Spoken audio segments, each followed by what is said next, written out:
Good morning. This is Jeff Dawson reporting from a very chilly Dallas, Texas. It is crisp and clear and 43 degrees this morning. And that is nice. We were spared the ice storm that rocked Oklahoma north of us and Amarillo and west of us, but that was okay. We don't need any ice. That's for damn sure. I'm going to read something that I wrote about a month ago. Yep, we got an election coming up on Tuesday. A lot of people are voting right now.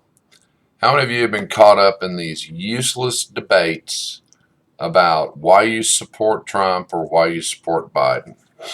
I've been involved in a lot of them. And when it comes down to it, you're not changing anyone's mind arguing with some idiot on Facebook or Twitter or whatever social media site you want to go into. And then I got challenged by one of my friends who was a Biden supporter. That's okay. And all the back and forth just wore me out. Because for years, actually for about a decade, my debate with my friends on the left and some associates is name me 5 policies that you didn't like that Democrats passed.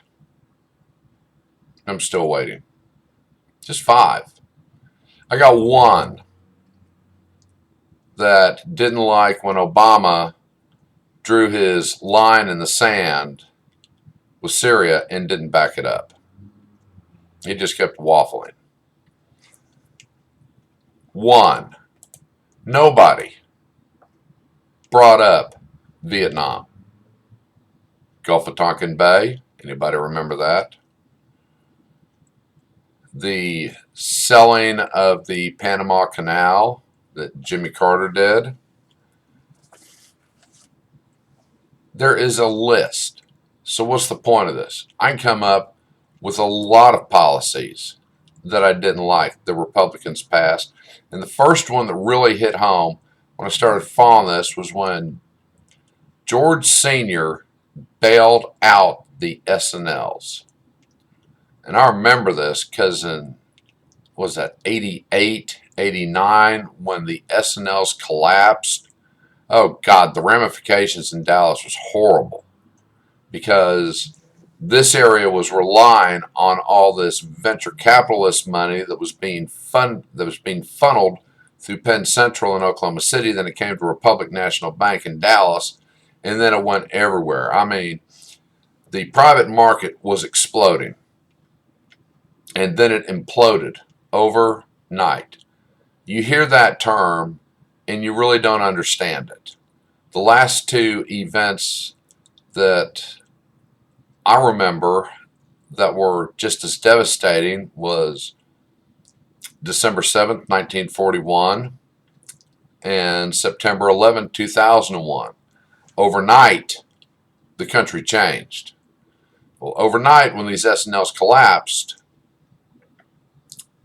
the construction business in the DFW area, it collapsed. It was just horrendous. You couldn't get a job. In fact, I had a good debate with a friend of mine yesterday about that. I was forced to start my own company, not by choice. The company I worked for rolled over. All of our competitors and people I knew, they were laying people off, blah, blah, blah. That was devastating. But getting back to how debates on what don't you like about your candidate? And I like that question because if you can point out the flaws and the weaknesses of a candidate, then I'm in there with you. I might not support your political leanings, but that's okay. We have found common ground. That's the main thing. Right now, there is no common ground. There just isn't. I argue with my friends on the right, just like yesterday, of which I'm going to address that in my BBS1 broadcast tomorrow at 2 o'clock Central Standard Time on what is wrong with both sides. It's absolutely maddening. And I've asked my liberal friends, do you argue with your friends that hold the same views as you do? Or do you just all go along like a cattle car and agree with everything they say for fear of being called out? Well, if you don't agree with this, then you're just an idiot. Or you support the other side. Hell, I argue with my conservative friends all the time. Yes, they get spirited. But how can you have an open debate when everyone says, I'm 100% right and you're 100% wrong? Well, you can't have that. And when I do have those debates with my friends on the left and associates, I'm not out there to just drill them into the ground and say, ha, now what you going to do? What's your comeback now? It's pointless. So I took the time after a long debate of back and forth when I was challenged to, well, what do you like about Trump? And I thought about that and said, let's just do a whole montage of both candidates and see how they stack up, and then you make the decision.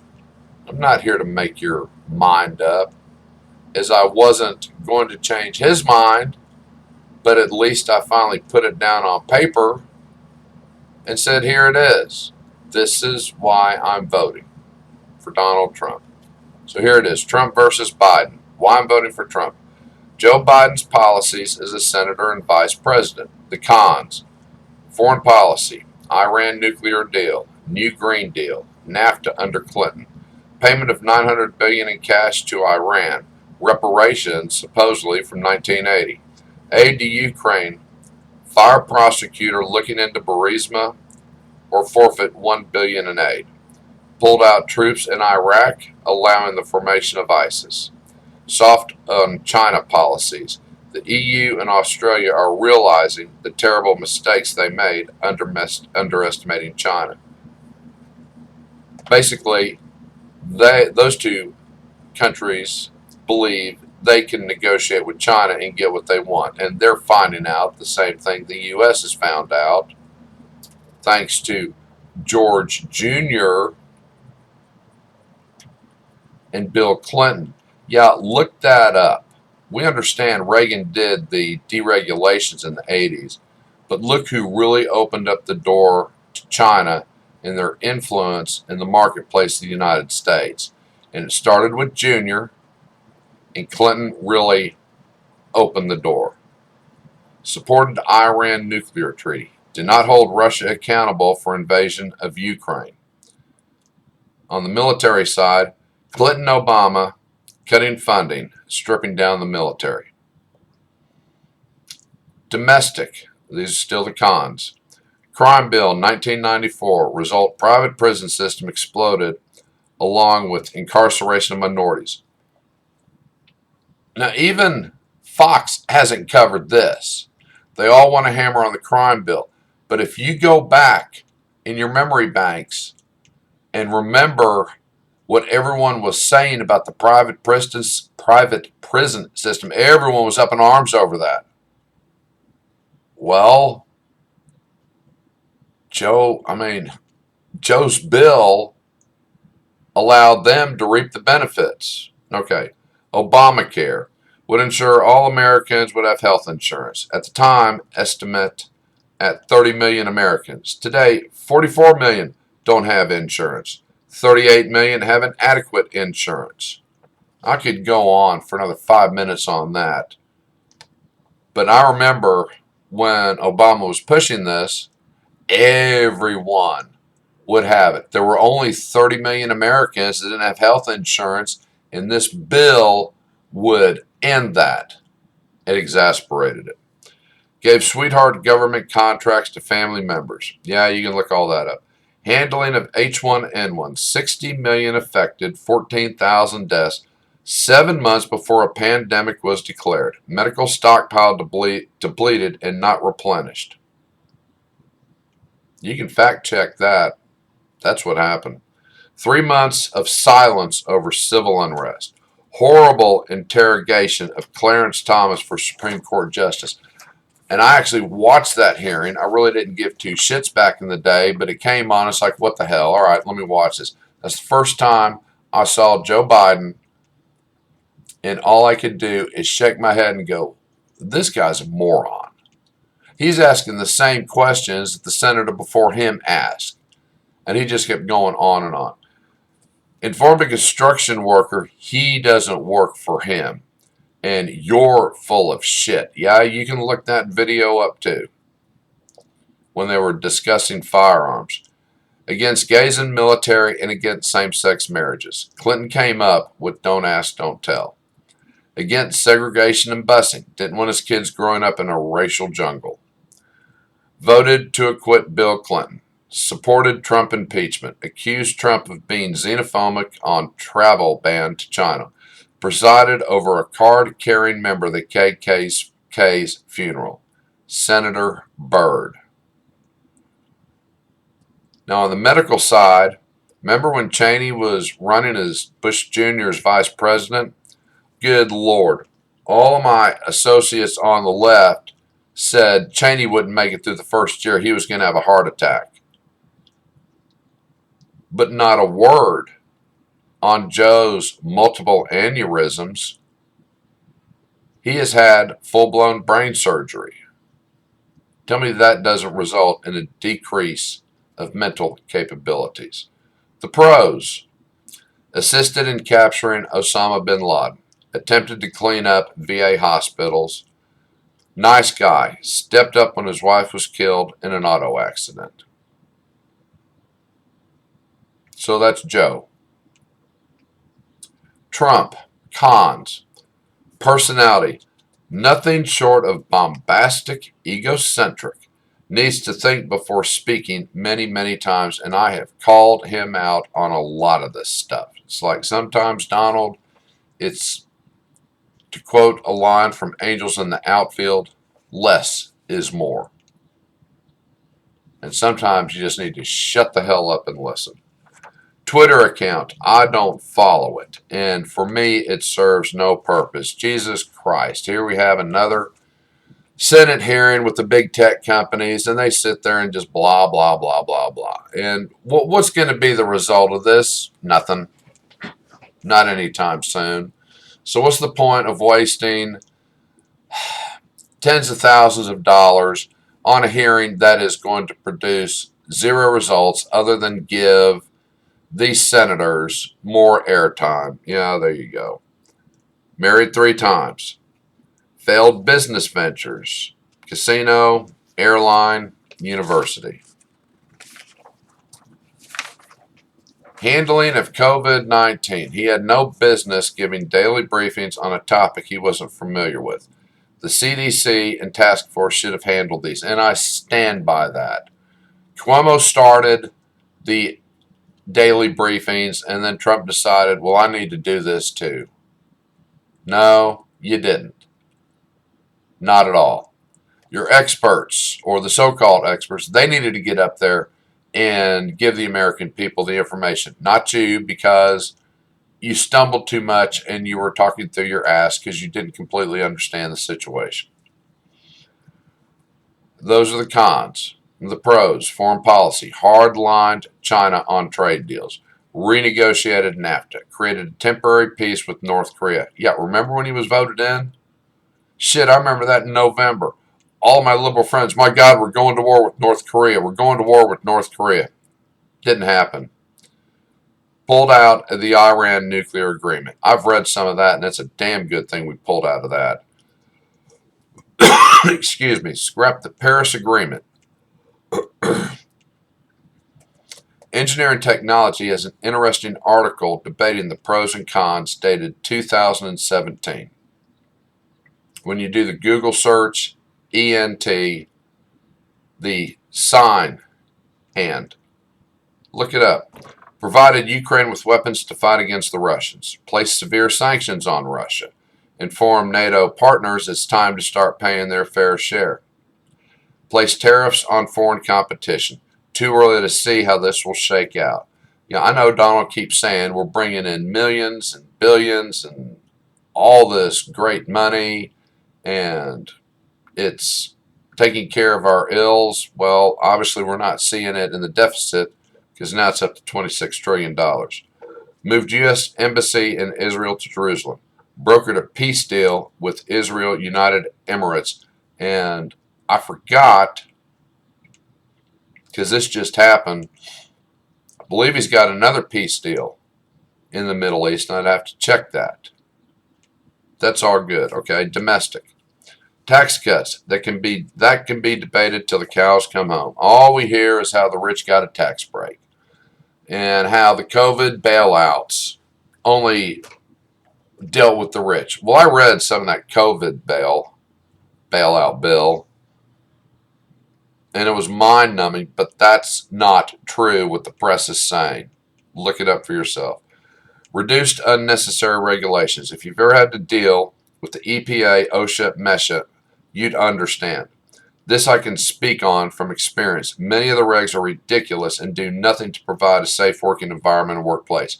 They are ridiculous. I am regulated by OSHA and the EPA, and every once in a while MESHA on their regulations. And if you've ever had to deal with these people up front and read their book and seen all their guidelines, you know exactly what I'm talking about. Rebuilt the military. Cleaned house in the VA. Veterans can now use their own doctor instead of waiting months to be seen. This is a huge plus. I have many military vets who are very excited over this much needed change, and they have used it and capitalized on it and couldn't be happier than pigs in a blanket. Increased military personnel pay. Long overdue. Enforcing current immigration laws. Yeah, and I don't want to hear anyone talk about the cages. We know that Obama built them. We know that Trump is going by the letter of the law that Congress has passed for the last 30 to 35 years. And now that it's being enforced, everyone's up in arms. Go figure. Has constructed 300 miles of the border wall. While I believe and agree that we need one, it's still going to have to be patrolled. Because it doesn't matter what type of barrier you put up. If people want to get through, they're going to come through. Sweeping prison reform. High consumer confidence. Now, I've seen that in the construction industry. Everybody was balking for a while on what to do, but once he was elected and brought in, I have never seen construction as rampant as it is in the DFW area. Lowest unemployment rate in decades for all workers and sexes. Eliminated the 2 top terrorists in the world. Yes, I'm voting for Trump. Now, this is my side note. I researched all of the above. Fox, Blaze, CNN, MSNBC, PBR, ABC, CBS, NBC, or any other news outlet are not my sources. I want to make that very clear. They are not my sources. My sources is research. In fact, I did that the other day where a meme came out that Joe Biden in October a year ago said the United States was not prepared for a pandemic. Here came all the left-wingers. Fake news. Bullshit. We thought you were better than this. They attacked the guy. Well, before I made a comment, what did I do?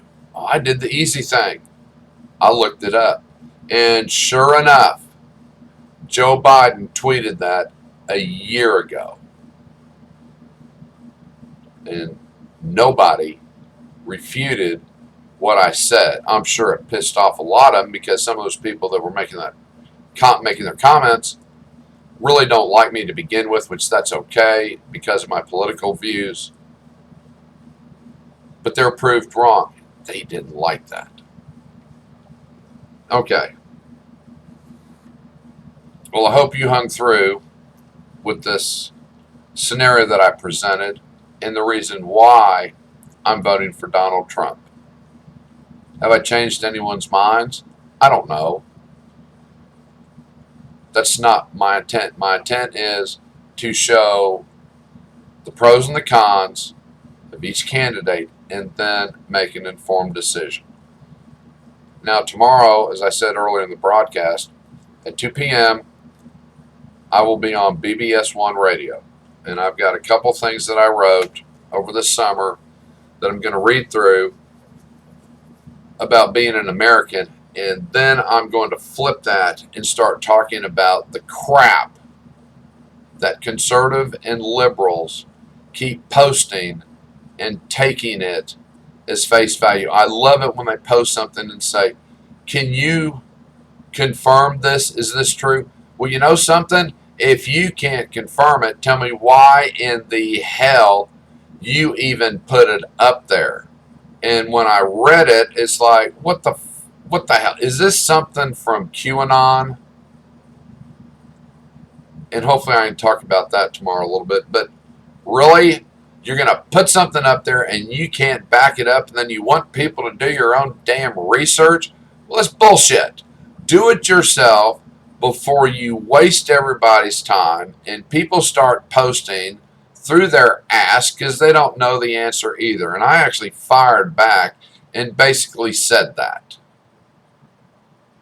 But I'll really get into that more tomorrow. Also, I am a best-selling author on Amazon at jeffdawson.com.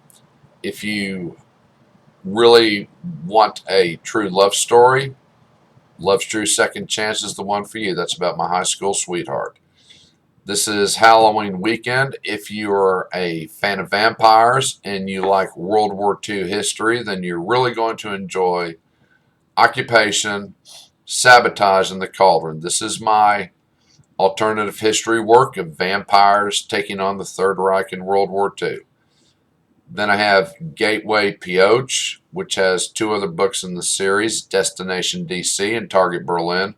This is a modern-day time travel, science fiction, kick-ass, mob-involved, baseball covering, government conspiracy, rise of the Fourth Reich in current time. I believe it's dated like 2012 or 2016.